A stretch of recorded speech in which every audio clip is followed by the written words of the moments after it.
Saison 1, épisode 7. Simon Boisvert avec un nouveau chandail des Aces d'Oakland. Oui, à la demande d'un de nos auditeurs qui m'avait fait la demande de mettre le chandail vert et là, je mets le jaune. T'en as combien? Des Aces d'Oakland? Oh, 7-8. Pierre-Alexandre Girard, à la demande d'un auditeur qui a décidé de mettre son chandail gris. Ça va bien, les gars? Ça va bien, toi? Mais j'aimerais vous dire que l'épisode est présenté par Mise au jeu plus, qui vous rappelle de jouer responsablement. On était responsable à ton lancement quand même, mais c'était une maudite belle soirée. T'en es-tu bien remis, Mathias? Au Maison, on a bien mangé. La gang était là. Tu sais, c'était pas un truc glamour, tapis rouge, médiatique. Mais Il y avait quand même Michel Lacroix qui présentait. Michel Lacroix présentait, puis les chums étaient là. Là, ça fait du bien. Un petit 3 jours en forêt, là, ça fait du bien. C'est pas fini. 5 à 7 RDS mardi. Mario Langlois mercredi. Porc et fromage jeudi. Jean-Charles la semaine prochaine. Les signatures dans les plusieurs librairies. Salon du livre qui s'en vient. C'était le fun. Puis on vient d'avoir le palmarès renouvelé. Là, il y a une demi-heure. Puis déjà, histoire de repêchage, 4e. Après 6 jours. Wow. Évidemment, Astérix est premier, Jeannette deuxième. Fait que ça va être tough à battre.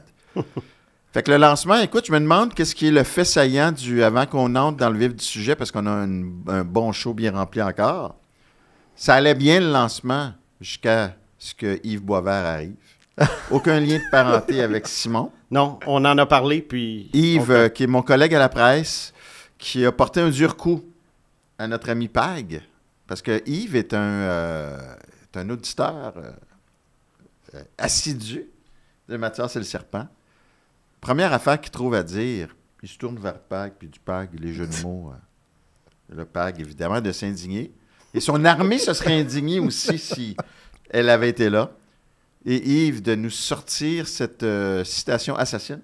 Il a dit que même Victor Hugo, qu'on a ici derrière Pag, Victor Hugo était contre les jeux de mots. Puis il nous a sorti la citation. Le calembour est la fiente de l'esprit qui vole. Et ça... c'est pas le fun. Parce que ton esprit vole, puis la fiente, ben c'est la merde d'oiseau. Fait que ton esprit vole, puis tout ce qui tombe, c'est de la merde d'oiseau. Puis moi-même, qui commençais à prendre goût au jeu de mots, je vais faire attention, je pense, là, je sais pas. Mais toi, écoute, Free Pag, laisse-toi aller, puis on va éviter le mot fiente. Merci Yves, merci Victor. Ouais, Victor, il veille sur nous. Les Boisverts sont quand même intimidants. Mathias, Ils sont, je sais pas comment féroces. Ils sont féroces. Hey, on y va. Ouais. On y va. Et je t'ai demandé cette semaine, je regardais le classement. Puis là, je vais faire un petit préambule. Juste pour pas que les gens disent... On sait que la saison est jeune. Ouais. Il y a 8-9 matchs. J'ai regardé les classements pareille date l'an dernier. Et sur les 12 clubs qui occupent les 3 premières positions de chaque section, 9 se sont maintenus dans ce top 3-là. Donc, 75% après 8-9 matchs l'an dernier. Donc, tu regardes le Canadien, les Red Wings, les Panthers sont actuellement les 3 premiers. Puis ma question à Simon, c'était, est-ce qu'on est en train de, même si c'est tôt, est-on en train d'assister à un changement de garde dans la section Atlantique? Là, j'ai fait mon petit préambule. Alors, si la tendance de l'an dernier se maintient, bien, l'an dernier, ça n'avait pas bougé dans l'Atlantique. Non. C'est dans les 3 autres qu'il y a un club qui... Voilà. Il y a le Colorado qui est remonté. Il y a les Rangers qui sont descendus dans la métropolitaine. Et dans l'Ouest, c'est... qui est remonté dans l'Ouest? Edmonton, je pense, c'était remonté. Edmonton est remonté. Est remonté. Voilà. Alors, Alors, là, cette année, Pittsburgh va descendre. Bon. oui. Alors, Simon, est-ce que dans l'Atlantique, Oui. c'est en train de bouger, là?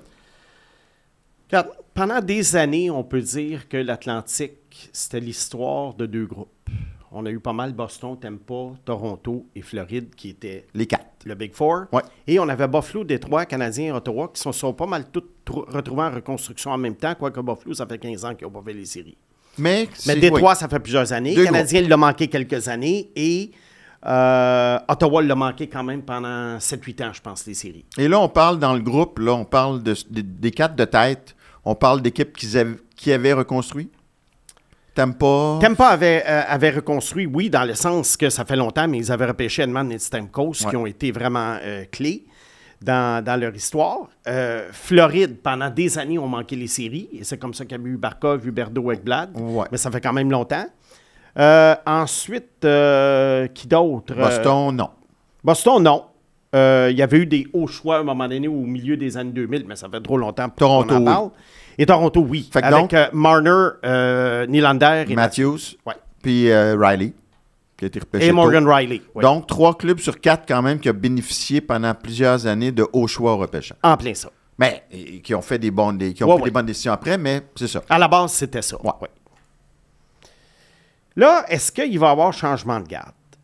Je pense que c'est un changement de garde qui va être graduel. Parce que si tu regardes le classement en ce moment, c'est quand même très serré. Tu sais, Tampa, il y a une semaine, allait mal, mais là, il approche du 500. Ouais. Boston, je pense que ça va descendre. Puis, comme ils ont été l'année passée, ils ont eu le 7e choix. Ouais. Ça va vraiment tourner autour de ça encore cette année. Ottawa, pour moi, ça stagne un peu. Dans le sens que le noyau est établi, là, quand même. Ouais. Le noyau est pas mal à maturité. Là. Les Stuchla, Tkachuk et Sanderson et compagnie ont de l'expérience, mais il semble qu'il n'y a pas grand-chose qui s'en vient. Donc, oui, certaines années, il pourrait faire les séries, d'autres années, non. Mais je ne sais pas c'est quoi le potentiel, c'est quoi le plafond d'Ottawa. Il n'y a rien qui rentre. Parce que là, C'est tu as ça. ton 2020, tu as eu Tyler Boucher qui n'a rien donné. En 2021, oui. 2021. 2022, Échangé.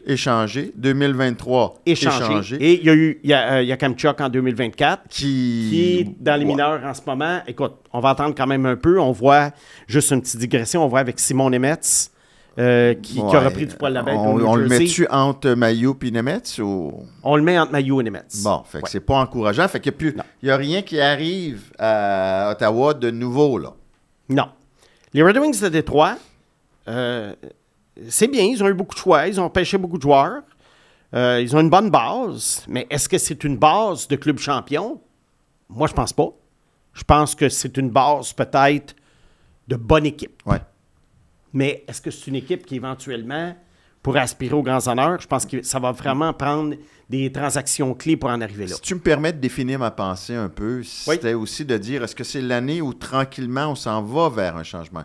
C'est pas de dire du jour au lendemain, les 4, c'est fini, puis il y en a 4 qui arrivent. Non, c'est pour ça que je te dis, c'est graduel. Exact. Mais vois-tu, Toronto, moi, je savais que quand même, le départ de Marner, on a beau casser du sucre sur son dos pour les séries, il reste quand même que pendant la saison, c'est un gars de 100 points qui te fait gagner des matchs. Écoute, les gardiens ont toujours été faibles, la défense a toujours été faible, puis on blâmait Marner, là, à un moment donné. Là. Alors, Toronto, il y avait un directeur gérant qui disait, je ne sais pas dans quel sport, si c'est dans le hockey ou un autre sport, qui disait ta fiche indique qui tu es. Alors, quel genre d'équipe tu es? Alors, Toronto 4-4-1, est-ce que ça va rester comme ça à 500? Je ne sais pas. Peut-être que ça va monter un peu. Mais il n'y a rien de garanti dans le cas des Maple Leafs. Et à long terme, d'après moi, ça va s'en aller en descendant. La défense n'est pas super mobile. Non. Mais les gardiens sont améliorés quand même. Les gardiens sont mieux.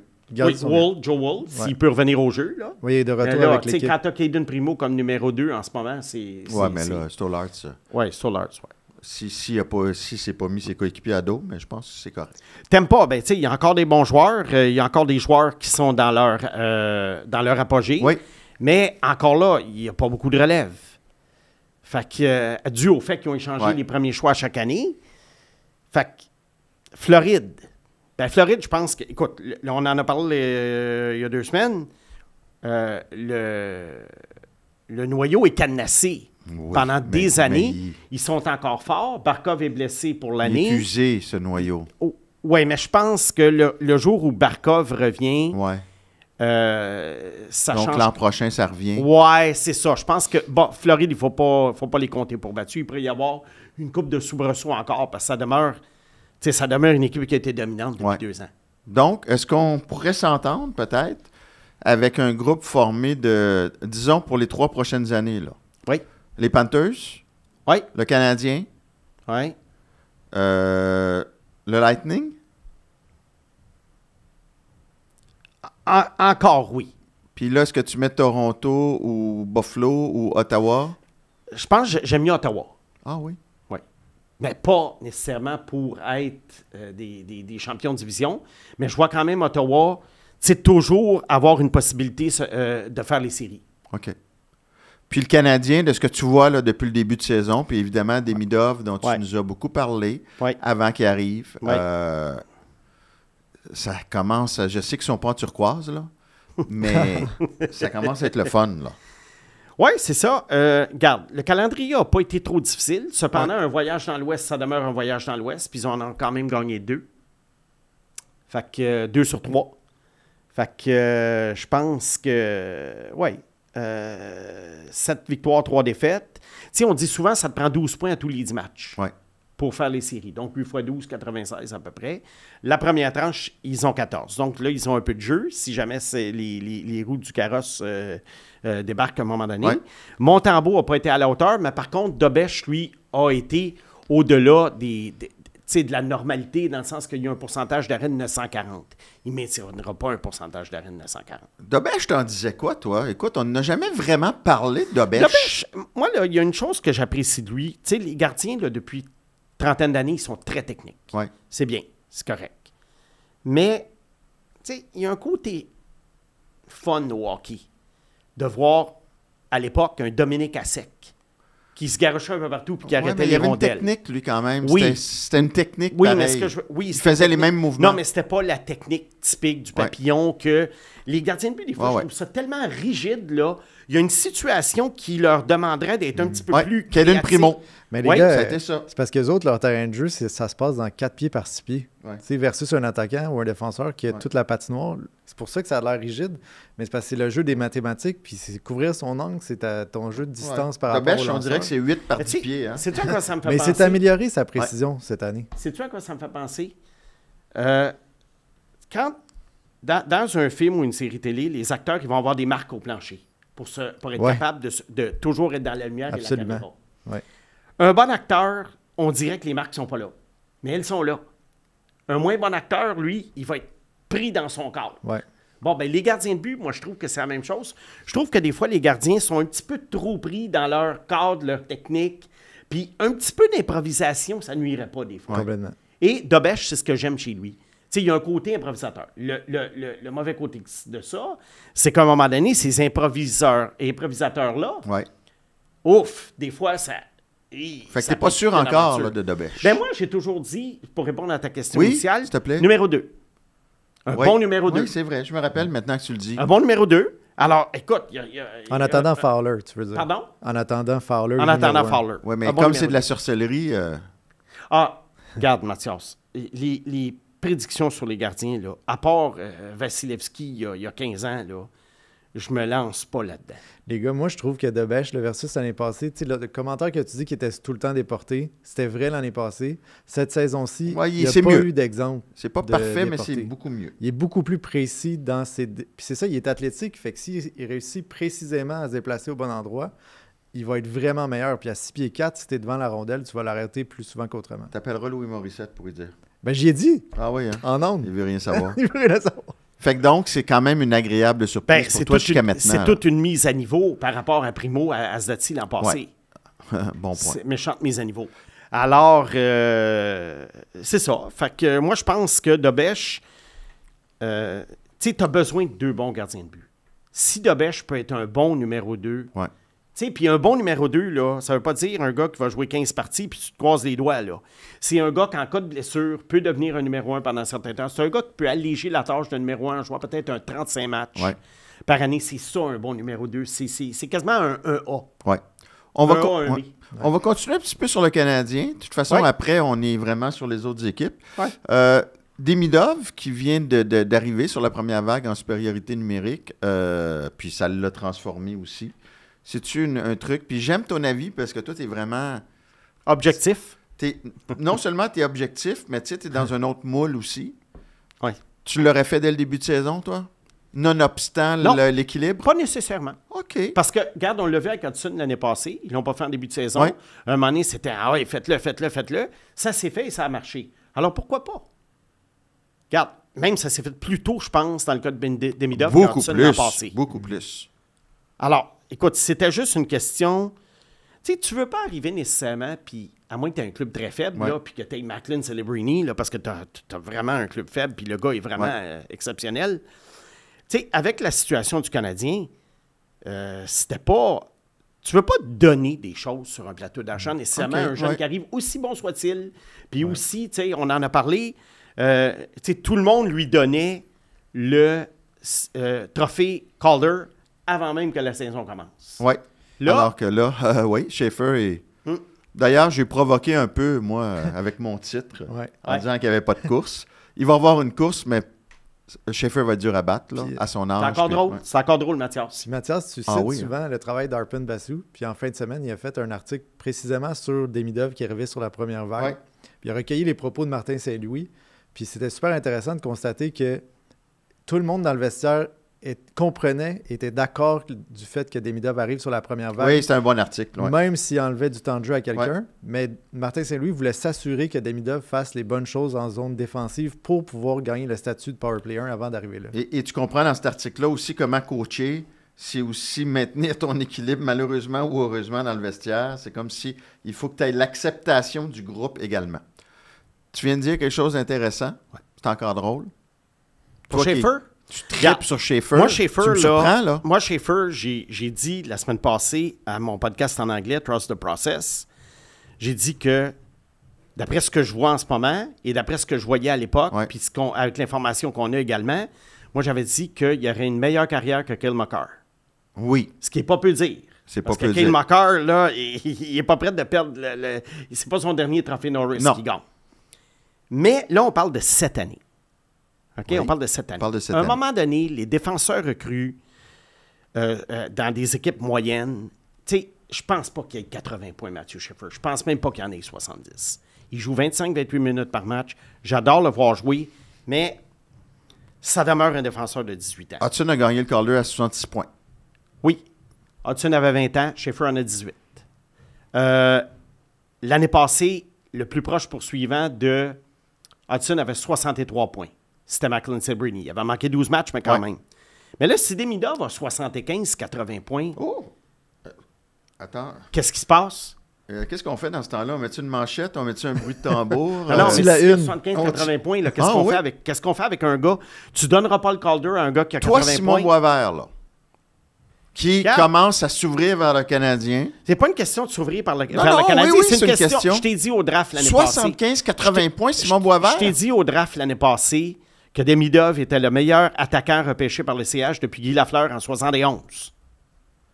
Puis, pour les gens, là, allez sur HockeyDB, allez regarder les repêchages du Canadien depuis 71, puis essayez de me trouver un attaquant qui a été repêché par le Canadien, pas acquis par transaction, qui a été repêché par le Canadien depuis ce temps-là, qui peut être meilleur que Demidov. Il y a quelqu'un qui m'a nommé Je peux Steve. pas le regarder. Il y a quelqu'un qui m'a nommé Steve Schott à un moment donné. Il vient de me jeter à terre.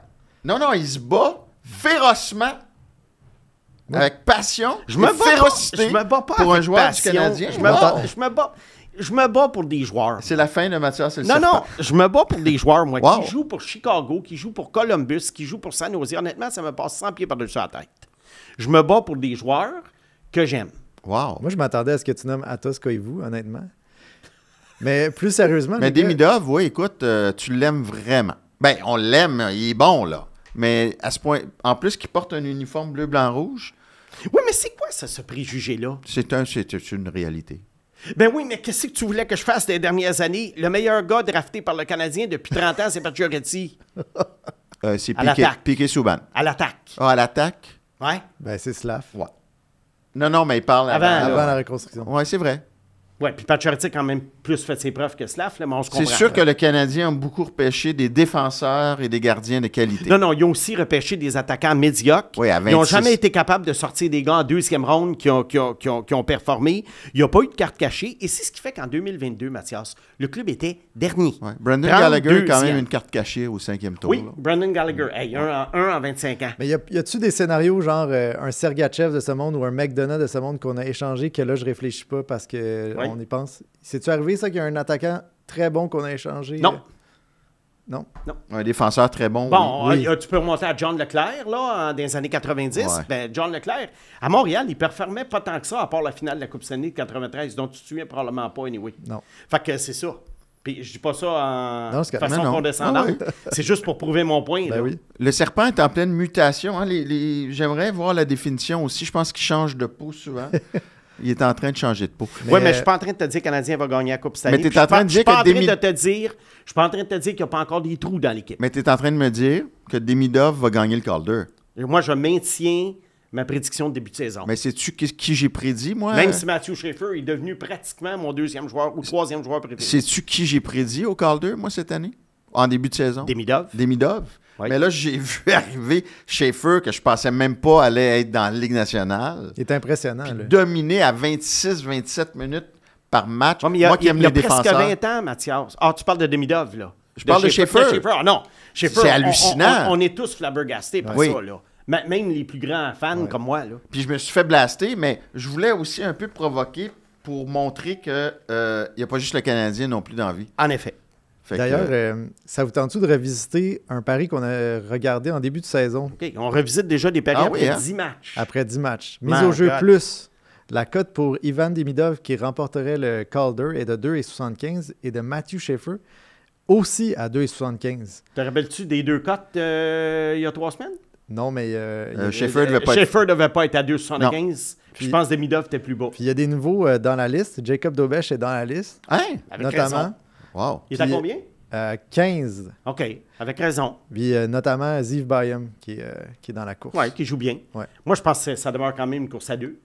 Fait que là, Mais, c'est rendu qui avec sait, Seco. si Dobesch joue 40 matchs, puis il y a une moyenne, je ne sais pas, de 2, quelque chose, il pourrait finir troisième, on ne le sait pas.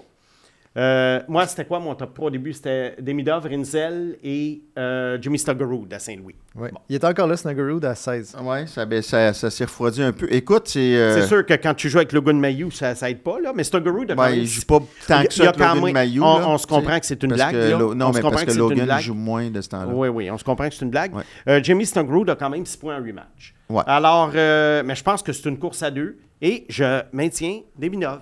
On ne retrouvera pas la stats, là. Puis on s'emballera pas trop non plus. On verra, là. Montembeault a le temps de se retrouver. Puis Dobesch, Oui. on sait qu'il était arrivé... écoute, sur il était en feu en début de Ouais. carrière. Oui, Je c'est me vrai. demande c'est quand. Mais là, déjà, on sait que 2 joueurs de la même équipe qui remportent le trophée Calder 2 ans de suite, c'est pas arrivé depuis 68, Ouais. Bruins de Boston. Je ne sais pas c'est quand la dernière fois que tu as 2 recrues finalistes au trophée Calder la même année. On ne pourra pas le retrouver, là, mais... Regarde, Ah oui, ben tu sais, l'histoire du 1, 2, 3, il n'existait pas avant. Cependant, il y avait, tu sais, on faisait, tu sais, là maintenant, on vote. Ouais. Après ça, on nomme les 3 qui ont gagné. Puis après ça, on sort l'enveloppe. Ouais. C'est pas une question d'en nommer 3 puis les gens votent. là. Non, c'est ça. C'est vraiment le vote. Oui, oui. Et ça, avant, on faisait pas ça. Ça fait pas d'année que ça. Mais je me rappelle, 87, Carson Robitaille à Los Angeles, je crois, avait fini 1 et 3 dans les votes. Robitaille avait gagné. Ouais. Puis à Ça, Toronto avec Nylander, Oui, Matthew. Marner, Oui, puis est-ce que Matthews. ça a été 1 Ah. et 3? Tu sais, ça, c'est des trucs à vérifier, mais c'est sûr que 2 dans les 3 premiers, c'est rare. OK. Je suis sûr qu'on va les avoir assez vite dans nos commentaires C'est clair. sur YouTube. Ouais. Ah oui. Je veux juste finir sur le bloc un peu plus... Ben, on a commencé avec, évidemment, l'équilibre des forces, puis évidemment qu'il faut parler du Canadien dans le premier bloc. Je ne sais pas si on l'avait mis en quelque part, mais j'ai trouvé cet après-midi, évidemment, les gens doivent savoir que Simon, Pag et moi, on s'écrit à peu près quoi, 25 fois par jour. Et Pag avait une question intéressante. Oui. Est-ce qu'on l'utilise tout de suite? Envoyez donc. Ben moi, je voulais juste savoir, parce que je réfléchis un peu à la construction du Canadien dans le temps, là, puis je réfléchis avec le début de saison fracassant des Pingouins, si par exemple ça continue à bien aller. Tu sais, il y a beaucoup de si dans cette question-là. Ouais. Les Pingouins risquent moins d'être enclins à échanger Crosby, cette saison en tout cas. Est-ce que vous pensez donc que si Michael Hage continue à bien faire dans les rangs universitaires, signe son contrat, pensez-vous qu'il va arriver à un niveau au moins égal ou supérieur à Oliver Kapanen dès cette saison? Là, je vais te répondre en deux temps. Question très intéressante. Je pense qu'à rendu au mois de mars, les Pingouins ne seront pas où ils sont en ce moment, alors que Sidney Crosby est encore un candidat à être échangé. Mais on prend pour acquis que Pittsburgh le garde. On va arriver, on va aller, on n'ira pas dans les spéculations, on va y aller avec du concret. Hage a des très bonnes chances de signer son contrat. La question est de savoir quand est-ce qu'il va arriver. Est-ce qu'il va arriver début avril puis il va jouer 3 matchs? Là, Michigan est 2e au pays en ce moment. Ouais, c'est ça. S'il se rend au Final Four, Là, le Canadien va lui rester à peu près 2 matchs. Mais il y a les séries. Mais il y a les séries. Bon. Parce qu'on peut en parler Là, quand même, regarde, là, un peu. Là. Là, il est très, très tôt. Moi, je pense qu'Oliver Kapanen, il profite du fait qu'il est beaucoup avec Demidov.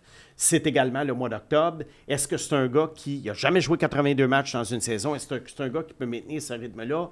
Qu'est-ce qui va avoir l'air au mois d'avril? On ne le sait pas. Mais on peut-tu, juste parenthèse, Oui. on peut quand même dire qu'il est mieux que tu pensais. Il s'est amélioré. Toi, tu le voyais dans... Non, attends. Mathias, non, parce- un peu. Et toi, tu le voyais dans Ouais, la mais t'essaies Liga, toujours- là, en novembre. T'essaies là. toujours de me faire dire des affaires. Ben, Tu sais, à un dis-le moment pas. donné, un gars, quand il y a du temps de glace avec un super joueur, c'est sûr qu'il... Mais est-ce qu'il est mieux que tu pensais? Je réponds pas à ça. Parce que je ne le sais pas encore. Il fait comme moi avec Slavkovski l'autre jour. hein? Non, c'est pas ça. C'est que donne-moi un plus gros échantillon, on s'en parlera à Noël. Je te promets, je réponds à Noël. Ah oui? OK. Ouais. OK. Dernier show avant Noël, là, vers le 17 décembre, là, je te promets, je réponds. Parfait. Puis je suis sûr que les auditeurs vont s'en souvenir, ils vont nous le rappeler dans les Ah, commentaires ça, c'est sûr. YouTube. Mais Moi, je me défile pas, là. J'attends juste un peu. le Pour age ta de... réponse, Oui, c'est pour ça. ta réponse, Pat. Il est fâché. Moi, je pense que, admettons que Kapanen est ce qu'il est en ce moment rendu au mois d'avril. On va prendre ça pour acquis. Ouais. Ben là, je pense qu'il est en avance sur Michael Hage, qui est un joueur collégial 3 ans plus jeune. Mais je crois que Hage rattraperait Kapanen en très peu de temps. OK. OK, c'est-tu 5 matchs, 10 matchs? Octobre prochain, je ne sais pas. Mais c'est sûr que Hage va dépasser Kapanen. Il y en a un qu'on n'a pas nommé, là. Puis je le sais qu'il est à un coup de plus être là. Un mauvais coup. Oui. Samedi, il a été pas mal. Évidemment, c'est un match. Kirby Dach, je sais que tu as abandonné. Oui. Ça se peut qu'il tienne le coup. Ouais. OK. Il offre un jeu quand même Oui, intéressant. mais Mathias, Ouais. deuxième trio club champion. Kirby Dach. Non, non, La réponse est non. Oui, ça prend... Troisième trio. Moi, je pense que ça Troisième. prend du renfort. Oui. Ça prend du renfort. Oui. Pour répondre à ta question, Oui. Oui. ça prend du renfort. Ça, c'est sûr. Ben un oui. club comme le Canadien qui aspire à quelque chose, tu peux pas survivre. Age, ça reste un projet à long terme. C'est pas le gars qui va rentrer sur ton deuxième trio qui va t'aider en série. Kapanen, c'est du En troisième trio. On est encore là à se dire, ça te prend un solide 2. Là. Ben, parce si tu veux un club champion. Parce que, tu sais, le premier trio, les 3 gars méritent le temps de jeu qu'ils ont. Puis là, c'est Demidov qui va mériter plus de temps de glace. Demidov a besoin de quelqu'un. Exact. Parce que là, tous les autres trios ont du temps de troisième trio. Mais à un moment donné, il va falloir quelqu'un qui supporte Demidov pour lui donner toute la lumière qu'il mérite. Voilà. Ouais. Exact. Très bon point. Bon. Est-ce que ça conclut le premier bloc?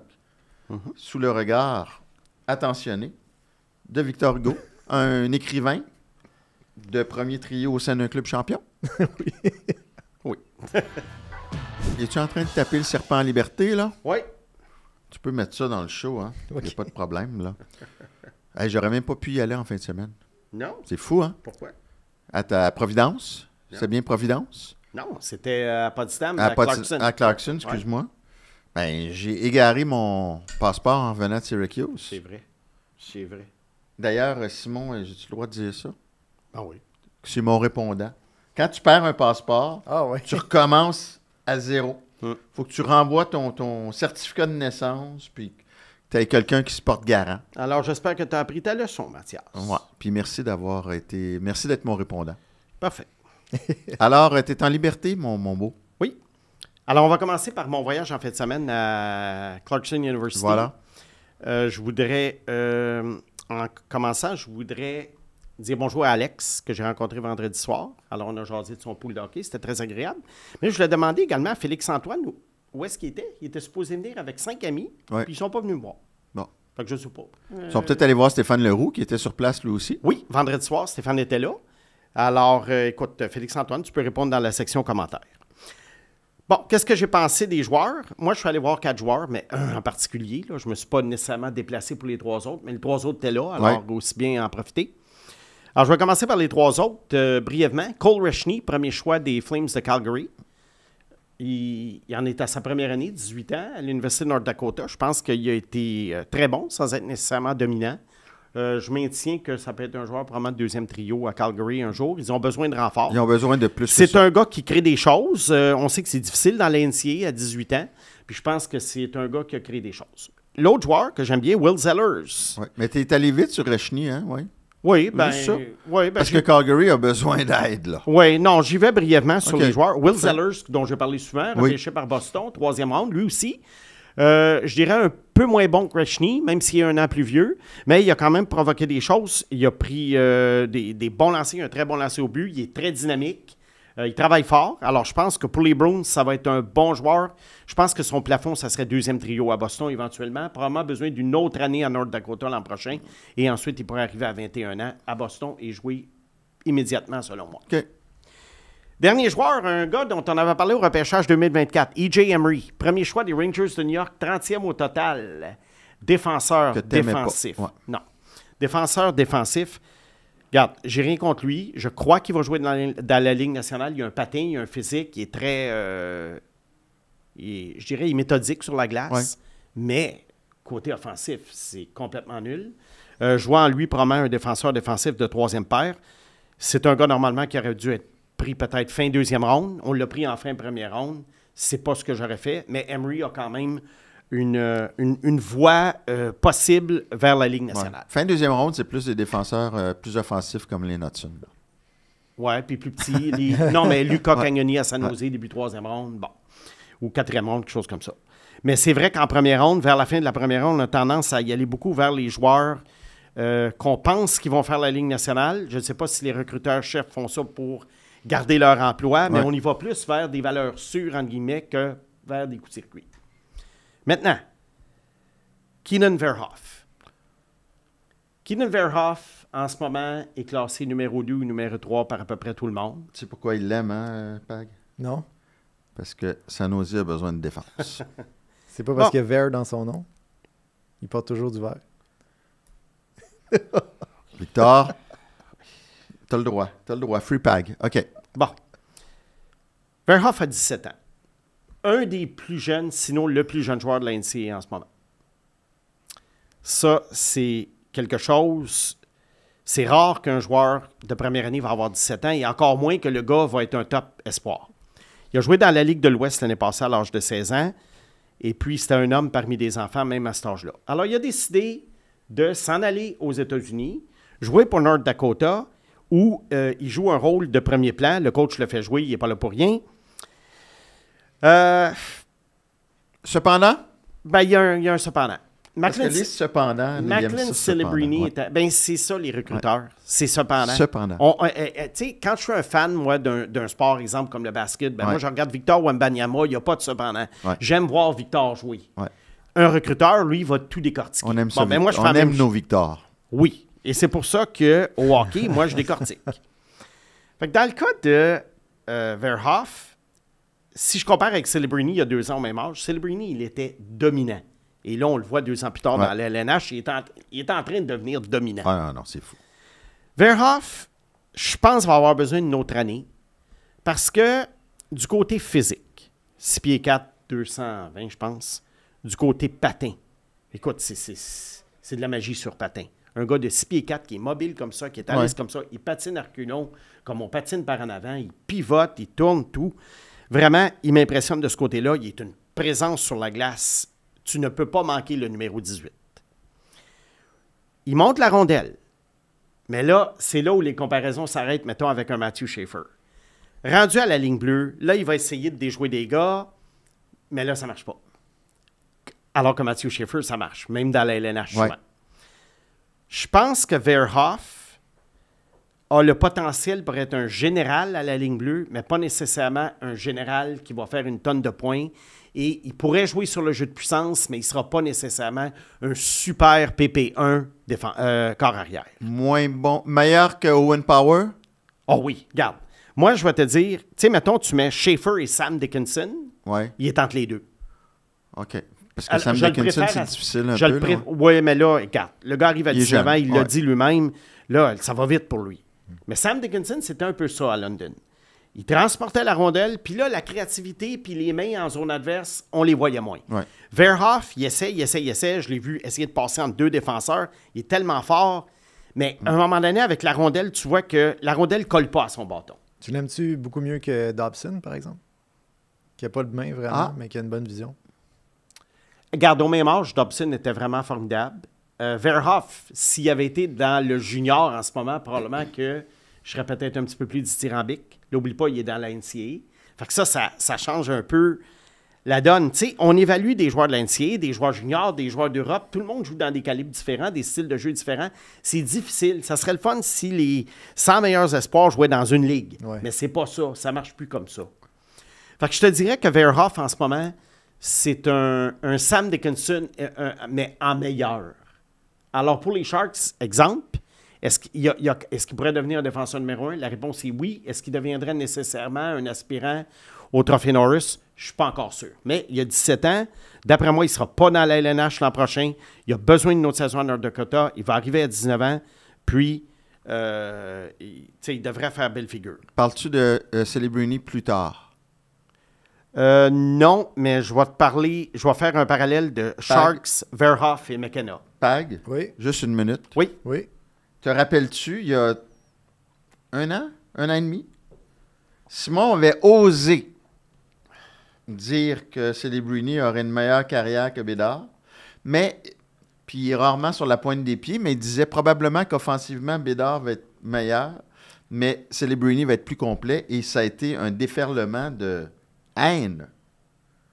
Écoute, Celebrini est rendu à combien de points? 15 points en 9 matchs. Puis avec sa saison de l'an dernier, écoute, c'est... Ouais. Tu dis ça aujourd'hui, puis c'est comme... Les gens vont hausser les épaules. Il y a un an et demi, là, ça a brassé, là. Ça a brassé. Je m'en rappelle, ça avait brassé. Ça a brassé. On dirait... Moi, il y a une affaire que je comprends. Peut-être, Pag, tu peux m'expliquer, Mathias, tu peux m'expliquer. Tu sais, je comprends quand il y a des espoirs qui touchent notre équipe préférée. Ouais. Mettons les fans des Blackhawks ou bien non les fans du Canadien avec des médias. Moi, je comprends tout ça. Je comprends que la partisanerie, des fois, prend le dessus. Mais pourquoi des gens qui n'ont pas vraiment de cheval dans la course Ouais. tenaient tellement à ce que Bédard soit si bon que ça? Ouais. Ben, il nous Qu'est-ce a que fait ça peut rêver leur au, faire? il nous a fait rêver au championnat mondial junior. Oui, Ah. écoute, c'était une performance. OK. C'était sûr Ouais. que quand on a C'est vu... ça. Quand on voit le championnat mondial junior, tu te dis c'est la prochaine merveille. J'entends encore l'extrait du but de Stéphane Larouche, le roux. Le qui roux. dit, Le roux. Connor Bedard! Je l'entends, là, c'est vif dans mon esprit. Donc, tu penses que c'est ça qui a créé l'attachement, qui fait en sorte qu'il était intouchable. Puis si moi, j'avais le malheur, un vrai sacrilège de dire qu'un autre c'est un espoir pouvait être sacrilège. meilleur, Ouais, là, ça Ouais. venait toucher les gens. exact. OK. Stéphane Larouche, je regarde trop la boxe, là. oui, c'est Oui. ça. Et là, je vais faire un parallèle avec, pas un parallèle, mais un pont vers Gavin McKenna. Oui, s'il te plaît. On Gavin en a parlé McKenna. un peu cette fin de semaine, nous deux, là. Là, les Sharks, ils ont un dilemme. Les Sharks, on présume qu'ils vont être dans la loterie solide. Là. C'est vraiment un club... c'est brutal, là, défensivement. Mais là, il y a un dilemme. Tu sais, moi, je te dis... Mettons qu'ils ont le premier choix. Moi, je te dis souvent, Mathias, c'est jamais assez. C'est jamais assez. Un top 6, c'est jamais assez. Il faut que tu le remplisses. Sauf que des premiers choix, tu n'en auras pas pendant 10 ans. Puis, à un moment donné, ben, combien de joueurs vedettes sur le top 6 ça te prend? Moi, j'avais dit 4. Les Sharks sont déjà Celebrini, Will Smith, Eklund et Misa. Je crois que les 4 sont très bien partis. Misa progresse bien, même s'il ne joue pas beaucoup. William Eklund est vraiment un solide joueur, selon moi, de deuxième trio. Il crée beaucoup de choses sur la glace. Mais là, tu rajoutes Gavin McKenna. Arrête là. Oui. Tu sais où la nouvelle, là? C'est que là, ça en dit long sur l'arrivée de McKenna dans la NCAA, de dire que les Sharks n'ont peut-être pas besoin de McKenna. Écoute, c'est quand même un choc de voir qu'il ne domine pas comme on pensait qu'il dominerait. Ben, regarde. Parle-nous un peu de lui, mais, là. Mais je vais Ouais. te parler du dilemme des Sharks. Oui. McKenna, là, ça fait 3 ans là, que tout le monde le dit. McKenna, ça va être un bon joueur. On disait, ça va être un grand... Oui. Le meilleur depuis McDavid. Oui, On puis le moi, disait. je le disais. Oui. Moi, je le disais. Je peux plus le dire. Non. Puis j'ai commencé à la Coupe Mémoriale à sonner l'alarme l'année passée. Tu t'en souviens? On en parlait, je te disais, il manque quelque chose à ce joueur-là. Il manque quelque chose pour être générationnel. Ouais. Et là, les Sharks ont un dilemme. Admettons qu'eux autres, ils se disent, ouais, McKenna, c'est pas un générationnel, puis on a vraiment besoin d'un défenseur. Là, qu'est-ce que tu fais? Si tu prends Keaton Verhoff, si c'était Matthew Schaefer, j'irais, OK, tu prends Schaefer, puis advienne que pourra. Mais tu prends Verhoff avant McKenna. Verhoff, c'est pas un défenseur générationnel. Puis en fin de semaine, Il faut quasiment qu'il souhaite avoir le deuxième choix. Puis là, avec le deuxième choix, tu peux en faire off. Puis même en fin de semaine, tu m'as dit, je sais même pas si McKenna va être meilleur que Will Smith. Écoute, j'ai failli... Je suis en auto, tu sais, on brainstorm souvent quand je rentre du chalet. J'ai failli faire un accident. Regarde, je ne sais pas encore, mais je vais dire ce que j'ai remarqué de McKenna depuis le début de la saison. Premièrement, en général, il n'y a pas eu un calendrier trop difficile. En fin de semaine, il a joué contre l'Université Stonehill. Bon, on n'est pas dans le Michigan puis dans le Boston College, là. Le gars, il est très bon. Il prend des lancers au filet. Il fait des petits jeux. On comprend qu'il va avoir 18 ans seulement au mois de décembre. Tu sais, il y a tout ça, là. Mais là, je reviens à Celebrini qui avait 17 ans il y a 2 ans. McKenna, il n'est pas dominant. Et il y a 2 choses, je crois, qui l'empêchent d'être dominant. Il a une vision formidable. Il fait des belles passes. Il est toujours bien placé pour prendre un lancer. Cependant, 2 choses. Il est un peu en périphérie, un petit peu trop à mon goût. Il va rarement dans la zone payante. Et c'est un bon patineur, mais pas un grand patineur. Fait que ça, moi, c'est 2 choses qui, automatiquement, vont l'éliminer de la stratosphère McDavidienne. Est-ce qu'il va entrer dans la stratosphère Connor Bédardienne? Oui, moi, j'avais dit il y a 3 ans, il va être meilleur que Bédard. Je pense encore qu'il peut être meilleur que Bédard. C'est pas le même genre de joueur, mais il y en demeure pas moins qu'ils ont quand même 2 points en commun. Bédard est également un joueur un peu de périphérie. On a pensé qu'il pourrait être un ailier même. Et Bédard n'a pas un coup de patin à tout casser. Et là, regarde, depuis combien... Ça fait au moins 2 ans que tu nous dis les statistiques de la Ligue junior de l'Ouest. Oui. Ça fausse les données, puis on s'est laissé aveugler quand même. Regarde, dans un prochain serpent en liberté, dans les prochaines semaines, je vais encore ressortir les joueurs de la Ligue nationale, qui de la WHL a réussi, combien il y en a parmi les 100 premiers marqueurs, qui sont-ils? Puis je crois que cette ligue-là, même si elle génère énormément d'intérêt par la Ligue nationale et il y a beaucoup de joueurs repêchés, j'ai l'impression que c'est peut-être là où il y a le plus haut taux de déception quant aux attentes envers les joueurs.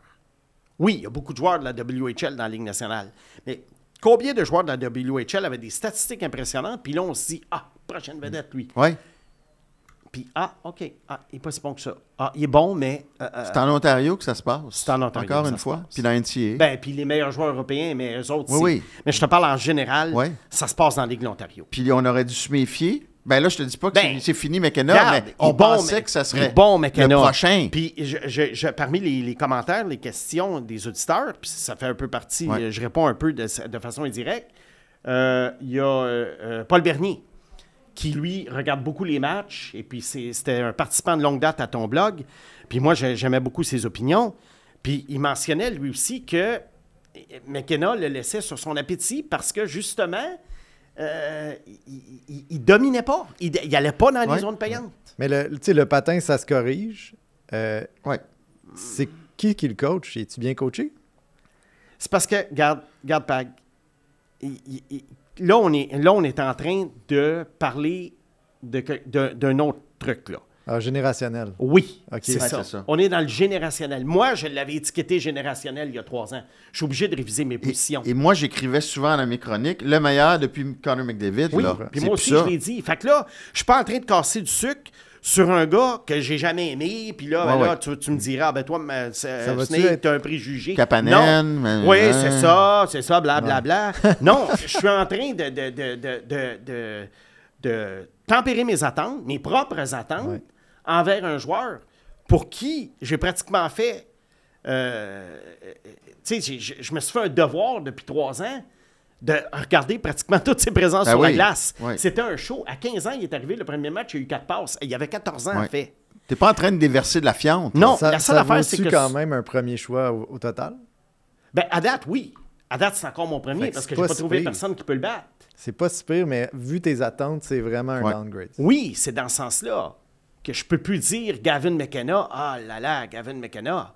Mais l'affaire avec ce gars-là, c'est que, tu sais, quand un gars arrive à 14 ans et il fait 4 points à son premier match, on ne se concentre que là-dessus. Qu'est-ce qu'il va être à 18? Qu'est-ce qu'il va être à 20 ans? Oh là là, qu'est-ce qu'il va... Mais à un moment donné, plus tu avances, puis plus le gars, on va être exigeant envers lui. Tu sais, tu as 98 de moyenne en mathématiques en secondaire 1. C'est bien. Puis là, on t'imagine un grand physicien ou mathématicien. Mais là, à un moment donné, tu arrives au cégep avec le calcul différentiel intégral. Ah, mais là, tu as 83. Tu es encore un excellent étudiant. Mais on doit réviser les prévisions à la baisse qu'on avait faites quand tu étais en secondaire 1. Je fais toujours des analogies d'école, je ne sais pas pourquoi, là. Oui, mais ça, Mais- j'étais pas bon en maths. Fait que le calcul différentiel intégral, j'ai aucune idée que ça veut dire. Non, mais ceux qui ont fait des maths au cégep Hey, j'étais-tu content savent au de quoi je cégep? parle. J'ai lâché ça, les maths. Et, en tout cas. Ben mais non, mais chacun fait ses choix, puis chacun fait des carrières à leur goût. Ça a été correct. Mais c'est ça. Alors moi, c'est ça mon truc sur Mécana. On va Ouais, revisiter mais c'est ça. plus qu'un truc, là. C'est énorme. puis Ouais. c'est correct. Non, mais c'était mon commentaire sur Mécana. Ouais. Bon.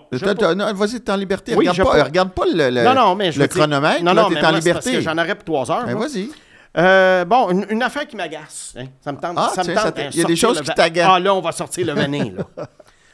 Là. Oh. Les soirs de match du Canadien, on a souvent des gens qui publient la liste des recruteurs sur la galerie de presse. Boy. Des recruteurs pro. Puis là, ça fait des amalgames. Ah, ben là, le Kraken joue à Montréal. Est-ce que ça se pourrait que le recruteur de Chicago soit intéressé à Shane Wright? Écoute, là. Mais c'est tout le temps le même, hein? Pas mal. Là. On n'a C'est pas ça, besoin l'affaire. de nommer, là, de cibler. C'est souvent le même qui sort la liste des recruteurs. Et je te dirais que sur ces listes-là, 75 c'est les des mêmes gars noms. qui sont toujours là. Oui, Puis des fois, c'est d'autres qui font leur tournée. oui. Ce qui est important, Ce qu'on appelle en anglais les cross-checkers. moi, tout ce que je regarde, y a-tu un directeur général? Souvent, il n'est pas sur la liste. Ou un DG adjoint. Un DG adjoint va être sur la liste. Ici, sont 2 d'une équipe. Des fois, ah, OK. Ouais. Puis- Mais l'affaire, Ouais. tu sais, puis ça, il y avait des auditeurs qui s'en doutent, les recruteurs pro, ils ont un territoire à signer. Ouais. Alors, il y a un match à Montréal, mettons, un lundi soir. Bien, le recruteur de l'Est, mettons, qui habite, je ne sais pas moi, André Savard, oui, Gord Donnelly. qui habite à Montréal sont ou à tout le temps là. Drummondville Ouais. ou à Gatineau, bien, il est toujours bien pas pour rester chez eux et regarder Non. la partie à TV. C'est sa job d'être au Centre Bell. Yann Laperrière maintenant avec les Oui. Islanders. Alors, Ouais. ces gars-là, ils vont à Montréal, ils vont à Ottawa, ils regardent leur calendrier, Ben oui. puis ils vont aller à tous les matchs parce que leur job, c'est d'être au match. De toute façon, il va y avoir un échange ou 2 d'ici janvier. Fait que, Puis surtout, puis c'est très important, même dans le junior, nous autres, on est comme ça, les directeurs gérants veulent avoir des rapports sur les joueurs. Voilà. Parce qu'à un moment, n'importe quand tu reçois un téléphone, tu vas être capable de dire « Ah, ouais. bon, la preuve, c'est qu'à un moment donné, mettons, tu n'as pas de choix de première ronde. » Moi, j'ai vécu ça dans le junior. Pas de choix de première ronde. Mais le DG, il veut des rapports quand même, parce que tout d'un coup, dans 1 an, il veut faire un Ben, échange. puis c'est Il veut important, qu'on ouais. en ait, il veut savoir à qui est le joueur. C'est un point important, tu sais. Ah oui. C'est pas parce que tu as un recruteur qui est là il épie un joueur qui intéresse l'autre équipe, là. Pas nécessairement. C'est ça. Alors, c'est juste une petite mise au point parce que je sais que des fois, il y a des gens qui voient ça sur les réseaux sociaux puis qui s'emballent parce qu'on Ouais. on les fait s'emballer. Ouais. Bon, on se calme, Mais là. là, ça se désemballe. Ça va se désemballer. Ça va se désemballer. Bon, Y a-tu, tu sais, des fois, vous utilisez l'expression mettre son poing sur la table où est-ce qu'il y a des recruteurs qui vont vraiment Oui. imposer. Ça arrive-tu, là, j'extrapole peut-être, puis peut-être même vous ne savez pas, mais je pense que oui, Mathias. Ça arrive-tu qu'il y a des recruteurs professionnels, justement, qui vont dire à leur DG, hey, moi, lui, je le suis depuis 15 matchs, là, je le trouve vraiment bon, il Ouais. faut que tu ailles le chercher. C'est une excellente question. il y en a un à Saint-Louis Oui, qui a dû avoir de l'influence, ça. en tout cas.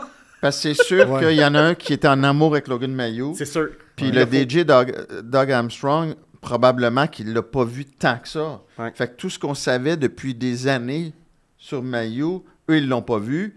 Puis là, ben, le pauvre Jim Montgomery, l'entraîneur des Blues, se dit « Qu'est-ce que je fais? » Tu sais, courte parenthèse, parce qu'on en a déjà parlé beaucoup, Ouais. mais tu sais, il l'a retiré de la formation du match, puis il dit « On travaille avec lui. » La prochaine fois qu'il revient à la formation, il ne sort plus, mais il est revenu un match, puis il est ressorti. Fait qu'il y a clairement un recruteur professionnel des Blues qui tripait dessus puis qui a mis son poing sur la table. Bon, je vais terminer avec, parce que j'avais encore 2-3 sujets, Ouais. mais on va en garder un pour la semaine prochaine. Parfait. Les fameux joueurs suédois dans la Ligue nationale. En plus, avec tes couleurs de la Ouais, Suède. ça va être la semaine prochaine. Ah oui, hein? Là, moi, je veux terminer avec... J'aime ça, la Suède, moi, en plus. Oui, mais là, Tu vas je veux, pas être je veux méchant. faire mon sous-segment. Ikea, Abba. Mathias, je ne serai pas méchant. Je vais te parler de vedettes suédoises. OK. Les Jesper Bratt, William Nylander et Bon. Adrien Kempe, tous des joueurs que j'adore. Mais il y a une twist à ça. Et ça va être la semaine prochaine qu'on va Parfait. en parler. Mais là, je vais terminer avec mon sous-segment Retour vers le futur. Ah! J'ai parlé d'anciens joueurs qui, à leur année, je voulais parler de l'année de repêchage d'anciens joueurs de la Ligue nationale ou du junior qui n'ont pas fait la Ligue nationale, peu importe, mais qui ont été marquants dans l'histoire du hockey junior. Tu as parlé de Pat Lafontaine, tu as parlé de Patrice Lefebvre. Là, on retourne aux années 70. Oh! Wayne Gretzky. Bon, là, Wayne Gretzky, c'est assez particulier son histoire. Ça pourrait faire un podcast complet, mais je vais le résumer en quelques minutes. Wayne Gretzky, né en 1961, commence à attirer l'attention au début des années 70 par des statistiques absolument hallucinantes dans les rangs mineurs. Je crois qu'à l'âge de 6 ans, il jouait contre des joueurs de 11 ans. Et là, au fur et à mesure qu'il attirait l'attention, il a commencé son stage junior en 1977 à Sault-Sainte-Marie, dans la Ligue de l'Ontario. Et il a vraiment, vraiment cartonné cette année-là. Il est allé chercher 182 points à 16 ans. Il avait joué au championnat mondial junior pour le Canada, présenté au Forum. Et je me souviens être allé voir 2 matchs pendant le temps des fêtes. J'étais sur mes 12 ans. Je m'en allais sur mes 12 ans. J'étais allé voir 2 matchs pendant le temps des fêtes. Et il y avait à peu près 3000 personnes dans les estrades. Parce que le championnat mondial junior, à ce moment-là, il y avait quelques matchs télévisés, mais ce n'était pas ce que c'est devenu aujourd'hui. Non, hein? Un des plus grands événements pour TSN et RDS à chaque année. Il n'y avait pas de balado non plus, Régent et le Dragon. En plein ça, en plein ça. Mais moi, il m'avait évidemment il m'avait impressionné parce que je me disais, écoute, il y a 16 ans, il joue contre des gars de 19, regarde qu'est-ce qu'il fait. Ouais.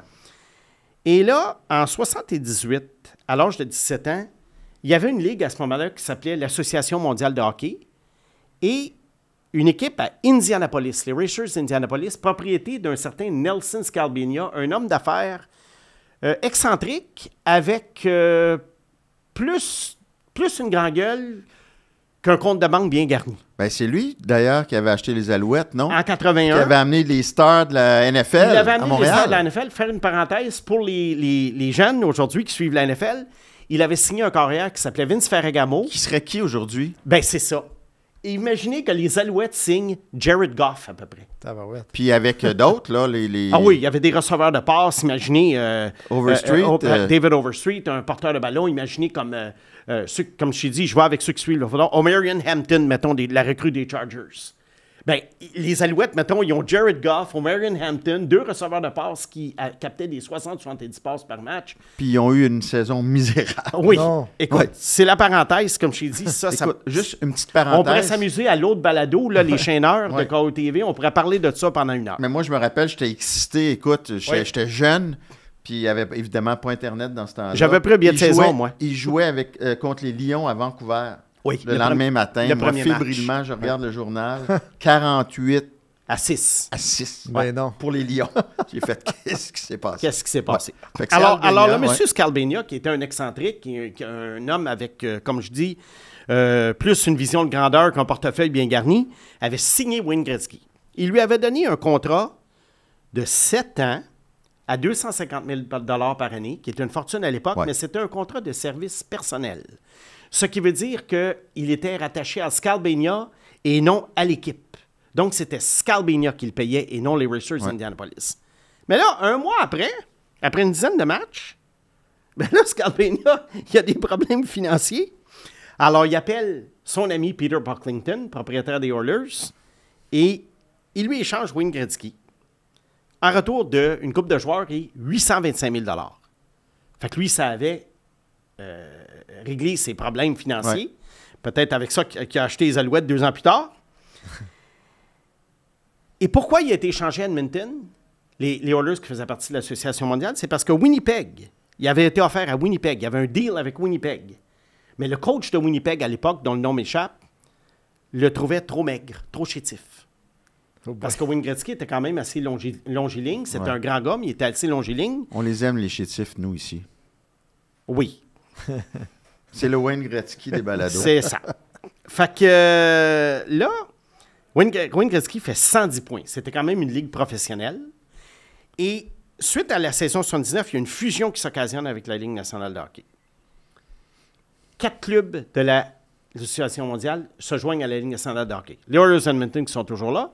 Les Hurricanes de la Caroline qui sont... les Whalers Hartford qui sont devenus les Hurricanes de la Caroline. On a vu leur chandail l'autre jour, des Whalers Hartford, contre l'Avalanche, qui étaient les Nordiques de Québec, et les Jets de Winnipeg qui sont partis et revenus. Ouais. Bon.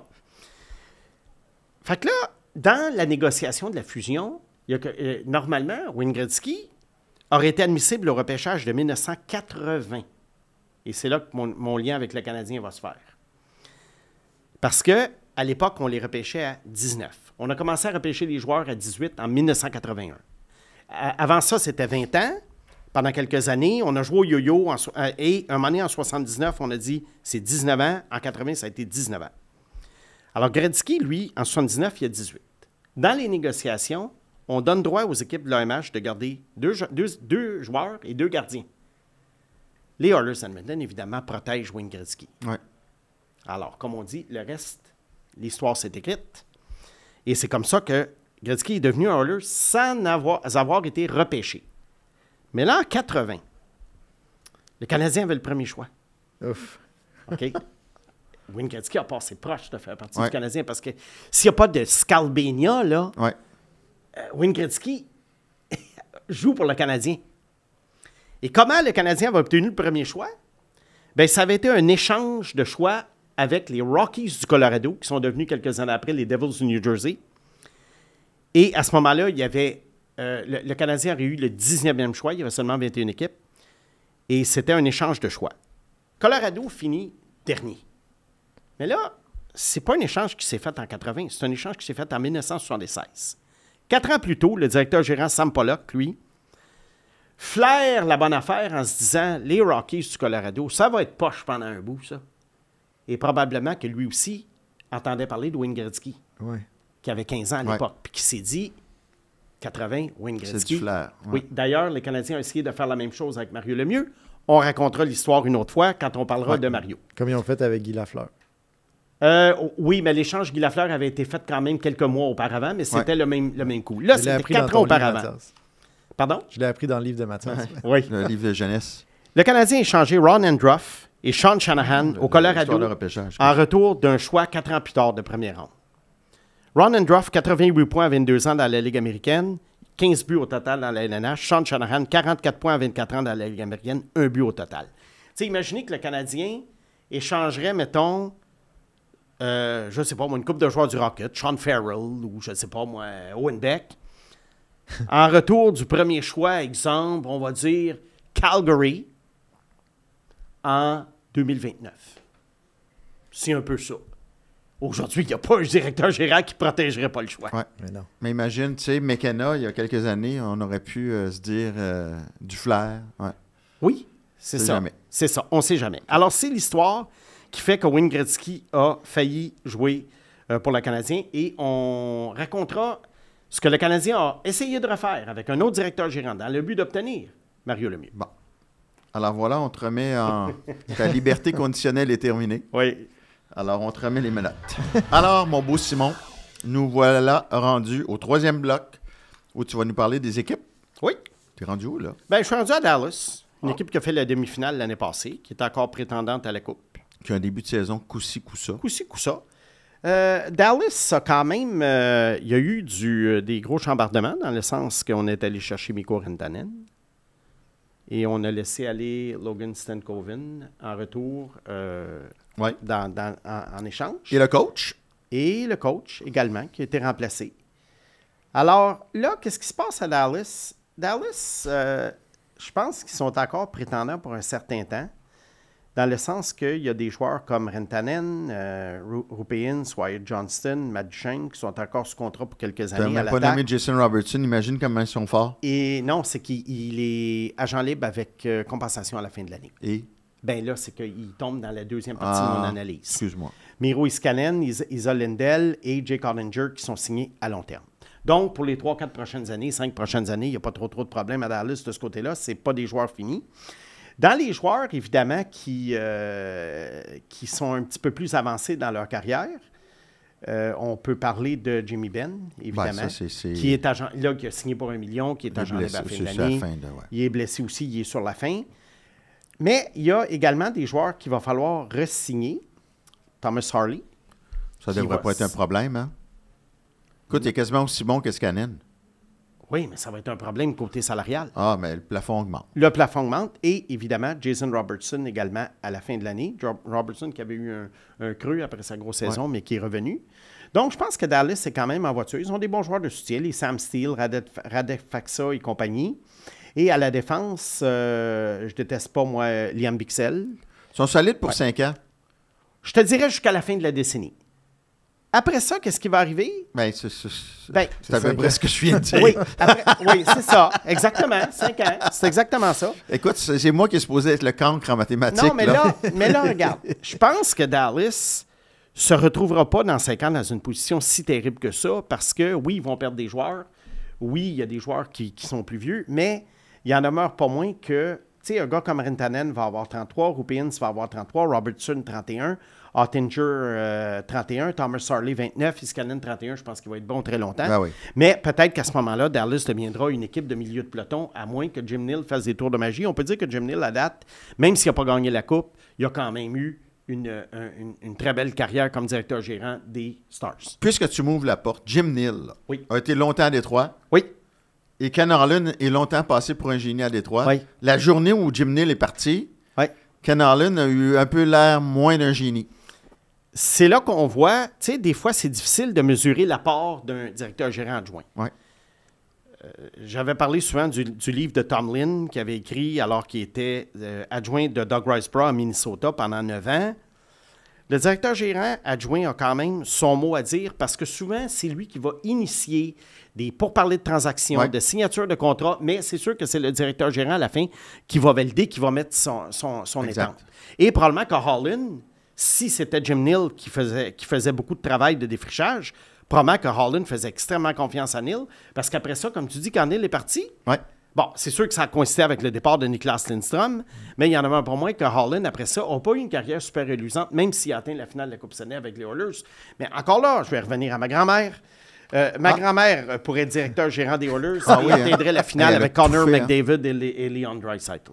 Puis elle n'a jamais été dans un de tes films, hein, ta grand-mère? Non, jamais. Ça me surprend. Tu n'as pas donné sa chance. Ben, il y en a une qui est morte en 72 puis l'autre en 79. Ah, je pensais que tu parlais tout le temps de la même grand-mère. Non, ben c'est les deux, mais il y en a une qui aimait le hockey, mais elle est morte en 72. Mais Bon. les gars, moi, je vais mettre un souhait de vous parler de directeur général adjoint. J'aimerais ça un jour qu'on puisse parler à John Sedgwick parce que je trouve qu'il est sous-estimé dans l'organisation du Canadien.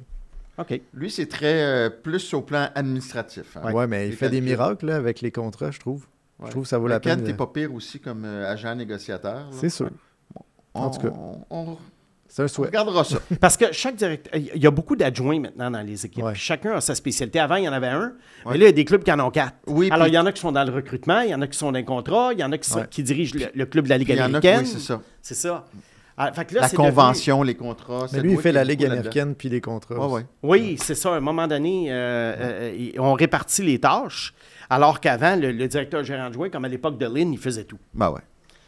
Fait que Dallas, cette année, qu'est-ce qu'on peut voir à court terme pour eux autres? Qu'est-ce qui leur manque? Je pense qu'il manquerait peut-être à la date limite des échanges un autre défenseur. Et puis, je te dirais peut-être un autre attaquant qui pourrait jouer au milieu de l'alignement. Okay. Avec ça, il pourrait peut-être faire un bout, mais... Tu as Bichel sur une troisième paire qui est bien, le jeune, là? Ouais. Oui. Mais peut-être un autre gars là, à la défense. Tu sais, souvent, les échanges de mois de mars, c'est ça la profondeur. Tu vas te chercher un gars, tu échanges un choix de deuxième ronde. Il va y avoir des joueurs disponibles comme à chaque année. Puis, c'est un peu un dard que tu lances parce que des fois, il y a beaucoup d'échanges qui sont faits et ça ne donne rien. Puis, il y a d'autres fois, tu vas chercher des gars puis tu gagnes la coupe puis tu dis « Ah, as-tu vu l'échange qu'on a fait? » On s'excuse pour les amateurs de dard, mais c'était Victor cette semaine. Exactement. Fait que c'est ça pas mal. Toi, Mathias, qu'est-ce que tu entrevois pour les Stars? Excuse-moi. Il y a de la fiente. Je viens de recevoir de la fiente sur la tête. Qu'est-ce que tu disais, ça sent bon Pag? J'ai juste dit mieux vaut d'or que jamais. Voilà. Okay. Non, c'est correct. Free Pag. Pas une grosse relève à Dallas. Hein? Il n'y a pas beaucoup de joueurs en bas de 21 ans là, qui sont dans le pipeline parce qu'on a échangé des choix et tout. Qu'est-ce que tu vois, toi, comme Qu'est-ce que tu vois, toi, à Dallas? Tu m'as dit qu'ils vont être bons pour les 5 prochaines années, mais Ouais. est-ce que tu vois une coupe, toi, dans ta boule de cristal? Mais moi, je Pour leur Dallas? avais prédit la Coupe cette année seulement parce qu'ils sont là depuis tellement longtemps, puis des carrés d'as qu'à un moment donné... C'est vrai, dans la presse en début Ouais, de saison. c'est ça. Ouais. Est-ce que tu as encore confiance? Ou? Les Stars sont difficiles à... Il manque ce Ouais. oomph. Rendu en série, là, ouais. il Puis manque- Rantanen a donné quand même... Ils sont bons, mais en même temps, tu as des équipes qui ont été bonnes pendant un petit bout, qui ont fini par gagner. Washington. Et d'autres qui n'ont jamais gagné, comme les Sharks. Ouais. Mais t'entendrais Colorado qui parlait en fin de saison l'an dernier en mode ils ont rencontré leur kryptonite. Là. Ils étaient donc forts, Dallas. Ouais. Qu'est-ce qui est arrivé? On ne sait jamais non plus l'état de santé des joueurs. Hein? Fait que ça Les- peut jouer. Oui, et les confrontations en série. Ouais. Il y a des équipes que tu rencontres pas, puis tu dis, ah, je suis content de les avoir évitées parce qu'ils nous auraient battus. Ouais. Puis il y a d'autres équipes, en apparence plus fortes, tu as leur numéro. Ouais. Ben, écoute, la conférence de l'Ouest, c'est toujours intéressant, les séries, depuis quelques années. Il y a beaucoup de prétendants. Moi, c'était Colorado, mon choix. Je pense que Vegas, pas loin en arrière. Après ça, ça se fait, d'après moi, entre Edmonton et Dallas. Puis après ça, c'est vraiment les autres. Quoique Utah a un excellent début de saison. Ouais, mais ouais. Je pense que Utah, on l'avait dit, ça, que c'était une équipe en progression. Mais je pense que cette année, il faut qu'ils apprennent à faire les séries. Puis à, tu sais, comme on dit, apprendre à faire les séries, apprendre à jouer en série. Bon. Fait que c'est pas mal OK. ça pour Dallas. Parfait. La semaine prochaine, on parle des autres demi-finalistes. Bon, mais on est rendu à la section 4. Mhm. Pag en liberté. Mais les auditeurs en liberté. On débute avec Kevin Guillemette. Revenons sur le repêchage de 1990. Jaromir Jagr avait dit à certaines équipes qu'il n'allait pas venir en Amérique du Nord pour cacher son intention d'aller à Pittsburgh. 5e choix au total. Snake, est-ce qu'il était ton premier choix? Était-il le choix universel à l'époque? OK. La première partie de la question, c'est facile à répondre. La réponse, c'est oui. Oui, il était mon premier choix. Était-il le choix universel à l'époque? Si je me rappelle bien, Hockey News publiait à l'époque son guide repêchage. C'était nouveau, mais c'était quand même une référence, comme ça l'est encore aujourd'hui, même s'il y a plusieurs guides qui existent. Jaromir était 5e sur cette liste-là. Oui. Oui. 90 aussi, là. Ouais. T'avais quel âge en 90? 3 ans. Tu sais, le monde communiste venait de s'écrouler il y a Voilà. 1 an, là. L'Allemagne était séparée en deux. La Russie, il y avait le rideau de fer, là, c'est pas un mythe, là. C'était fermé complètement, là. Ça venait d'arriver, là. Voilà. Alors, on n'était pas sûr si Jagr viendrait. Il y avait également des obligations de service militaire qu'il pouvait avoir à remplir. Timo Selänne en Finlande, même Ouais. si c'était pas communiste, là, Timo Selänne en Finlande avait dû faire 4 ans à ce moment-là, donc on était inquiet. Et à l'époque, ce qu'on avait entendu dire, c'était que les Nordiques qui avaient le premier choix, Marcel Aubu, le propriétaire, président, avait demandé un joueur qui pouvait jouer immédiatement, garanti. Et les Nordiques avaient choisi Owen Nolan, qui avait joué à l'âge de 18 ans. Pourtant. Mais, surprise, surprise, Jaromir Jagr est également arrivé à l'âge de 18 ans.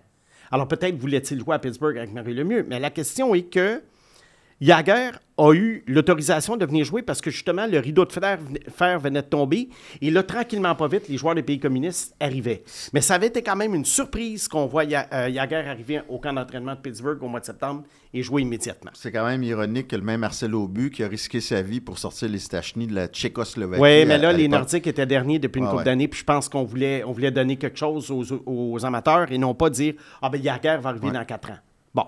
Une autre chose qui est à souligner, cette année-là, tu sais, je te parle souvent de consensus. Ouais.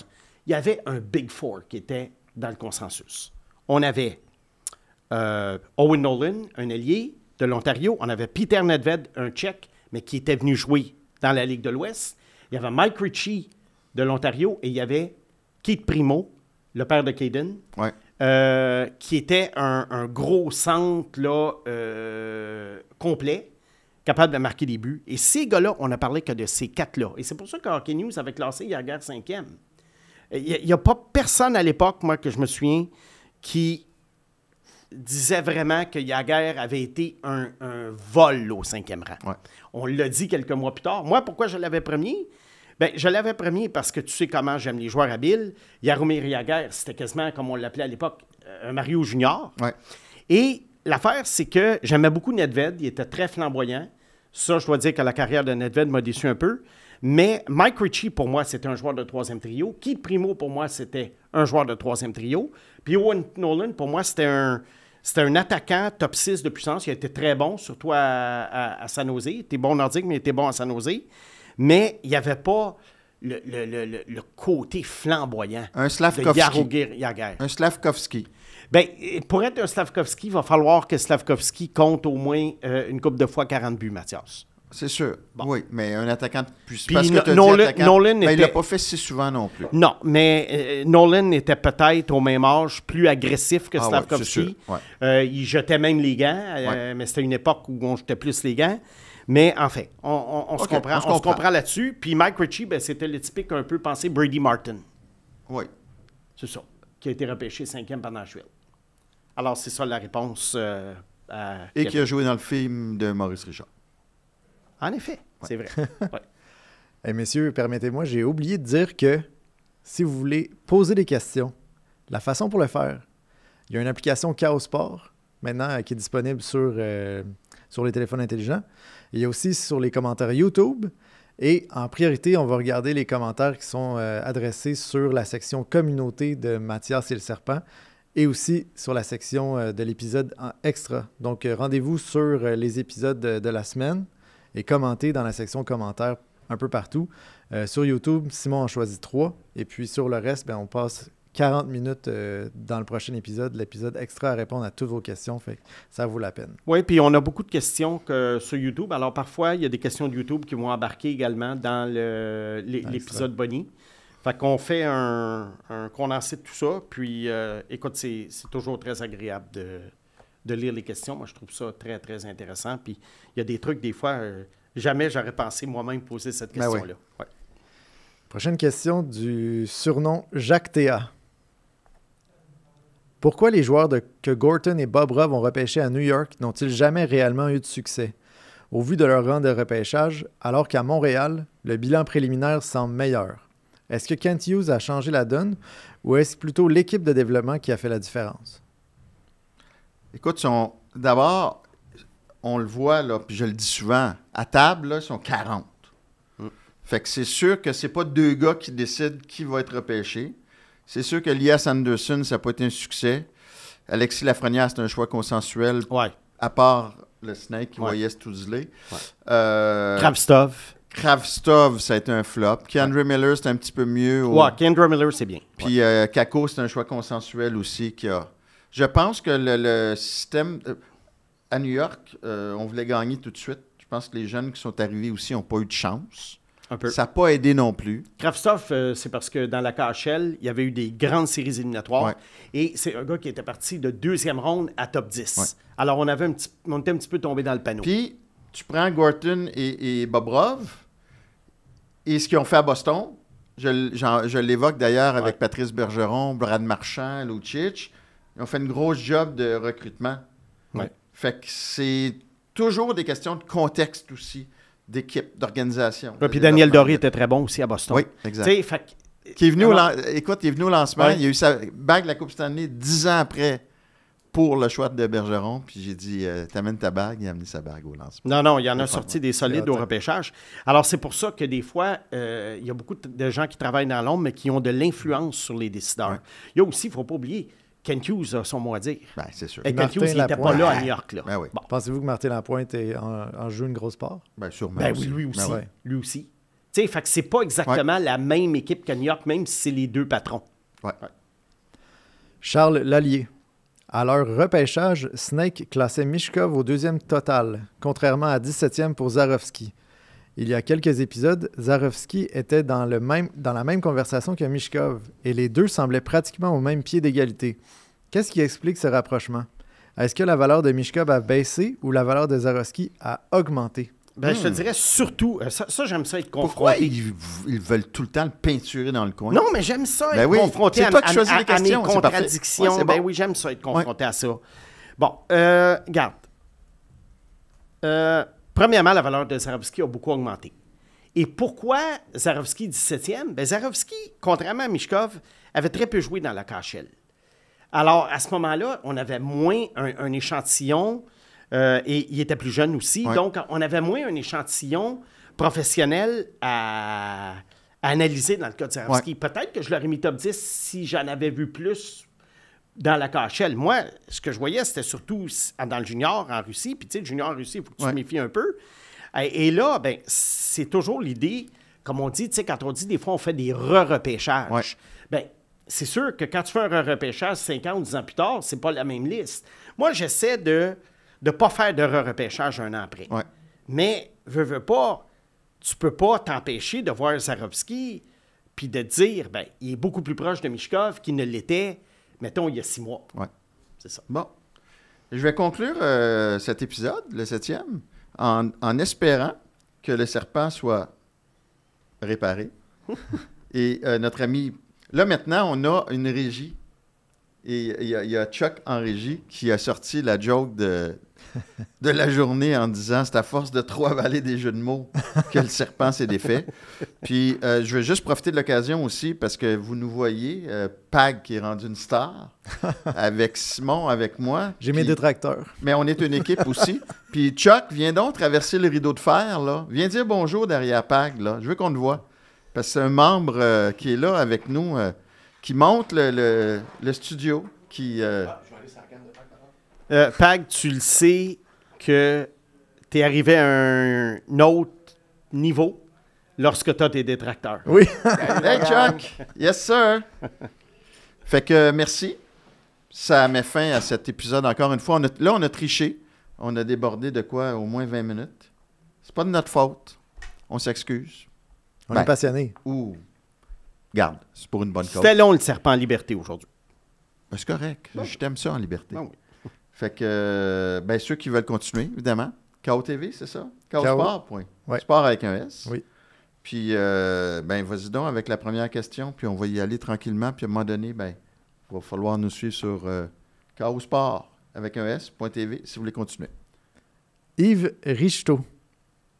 Je n'ai pas suivi Patrick Lainé avant qu'il joue pour les Canadiens.